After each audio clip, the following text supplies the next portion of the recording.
Gente boa e bonita, boa noite, boa tarde ou bom dia. Dando prosseguimento às nossas aulas de Sociologia Política, vamos agora entrar numa área de intersecção entre filosofia política, geografia política, ciência política e a sociologia política propriamente dita, vendo alguns conceitos comuns a essas áreas e que são fundamentais para que nós entendamos a sociologia política em particular. Esses conceitos são os conceitos de Estado, governo, burocracia, população, território e soberania. Esses conceitos são fundamentais para que nós entendamos, por exemplo, o fechamento do nosso conteúdo de sociologia política, que é sobre o Estado brasileiro. O que qualifica o Brasil como um Estado soberano, um Estado independente, um Estado moderno. Primeiro, o que é o Estado? Estado com o E maiúsculo. O Estado é uma instituição. Primeiro, mas temos que lembrar o que é uma instituição. A instituição é um grupo de pessoas que vivem submetidas a um conjunto de regras, e essas pessoas, com esses conjuntos de regras, organizam grupos da nossa sociedade. Então, a família é uma instituição, porque ela tem integrantes e tem regras. A escola é uma instituição, porque ela tem integrantes e tem regras. A igreja, no caso dos cristãos, ela é uma instituição, porque ela também tem integrantes e tem regras, e assim por diante. O Estado, então, ele é uma instituição, mas entre os países ou povos modernos, podemos dizer que nós somos povos modernos, ou pelo menos aspirantes à modernidade. O Estado ele é uma instituição e é a instituição mais importante da sociedade. O Brasil, como Estado moderno, como sociedade moderna, a instituição mais importante do nosso país é o Estado. O Estado ele tem característica de ser permanente e ele reúne instituições menores que todas juntas, funcionando relativamente de maneira harmônica, vão ajudar a compor esse Estado. Então, o Estado ele é uma macro-instituição, ou a instituição mais importante da nossa sociedade, permanente. Uma outra instituição subordinada ao Estado é o governo, que muitas pessoas confundem com o Estado. O Estado é permanente, o governo não, o governo é temporário. O governo é uma instituição temporária, é um grupo de pessoas responsáveis por administrar o Estado por um tempo determinado. Então, quando dizemos que o governo brasileiro é uma república presidencialista, nessa república presidencialista o presidente ele é chefe de Estado e chefe de governo, eleito para um mandato de 4 anos e pode ser reeleito uma vez para um segundo mandato de também 4 anos. Esse presidente da República, ele integra e chefia o governo federal brasileiro e exerce as funções de chefe de Estado e chefe de governo.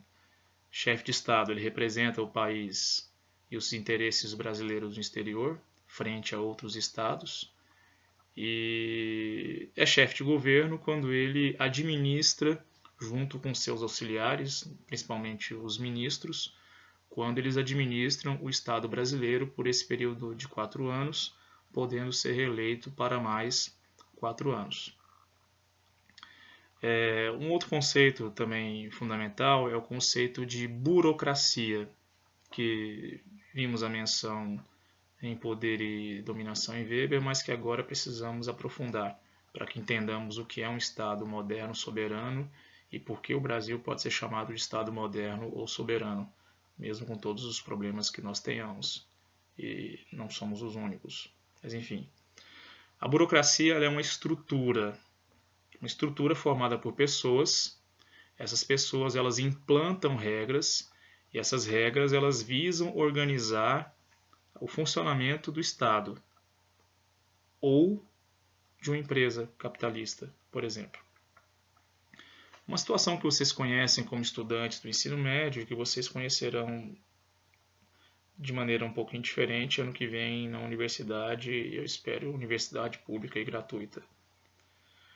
Quando vocês faltam por algum motivo de saúde a uma determinada prova, vocês precisam cumprir certas regras, e essas regras exigem que vocês apresentem um comprovante que justifica a sua falta, no caso, o atestado médico. E esse atestado médico vai garantir que vocês façam a segunda chamada. Esse conjunto de regras organizadas que tentam organizar essa instituição, no caso a instituição seja escolar ou universitária, é a burocracia, que muita gente maldiz, muita gente critica no sentido depreciativo.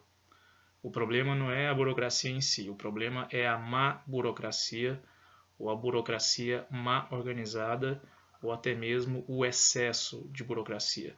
Mas a burocracia em si ela é fundamental para que uma sociedade moderna e complexa como a nossa funcione relativamente bem.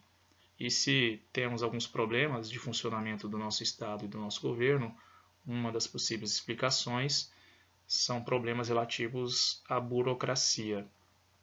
Não por questão de competência em si, mas por questões internas de como essa burocracia pode ou não atuar em suas funções. Bem, o próximo conceito é o conceito de população. População é um grupo estável de pessoas que habita o território de um certo estado. Essa população ela é qualificada por um gentílico. Gentílico, adjetivo pátrio, é uma palavra que nos qualifica pelo nosso local de nascimento. Então, a população que habita o território brasileiro recebe o gentílico de população brasileira.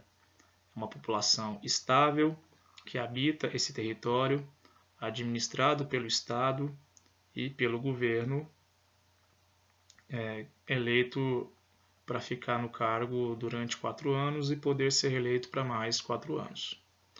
E todos os brasileiros e brasileiras são qualificados como cidadãs e cidadãos brasileiros, componentes dessa mesma população.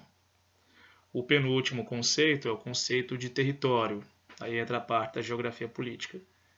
Território é um espaço geográfico delimitado, ele não é infinito, ele tem um limite de alcance, por maior que ele seja. O território é o espaço ocupado pelo Estado. É o espaço que o Estado ocupa, é o espaço que o governo administra durante determinado tempo, e é o espaço onde a determinada população, como por exemplo nós, brasileiras e brasileiros, população permanente desse território, habitamos esse território e cumprimos as leis estabelecidas pelo Estado. Então o Estado, o território, ele é limitado, ele não é infinito, ele tem um limite de área ou de tamanho, e ele faz fronteira ou divisa com outros estados. E o último conceito dessa aula é o conceito de soberania. Soberania, isso nós vimos muito em direito internacional e também em relações internacionais, é o reconhecimento por parte dos outros estados independentes e soberanos, da nossa autonomia, ou seja, que nós consigamos resolver os nossos problemas internos sem que sejamos submetidos a qualquer tipo de autoridade externa. Autoridade externa essa imposta de maneira forte e contundente. Isso não quer dizer que o Brasil, como Estado soberano, não esteja submetido a influências externas, a ameaças ou negociações um tanto espinhosas. Mas isso não tira a nossa soberania, porque mesmo que sejamos submetidos a fortes influências econômicas, políticas externas de países política e economicamente mais fortes do que nós ainda temos soberania. Nós ainda temos a capacidade de resolvermos os nossos problemas e temos o reconhecimento dessa soberania por parte de outros estados e de outros países. Pois bem, encerramos essa aula. Na próxima veremos sobre estrutura burocrática do Estado e, se der tempo, nós veremos sobre algumas características do Estado brasileiro propriamente dito. Alguns conceitos que nós chamamos de gramática política do Brasil. Até a próxima.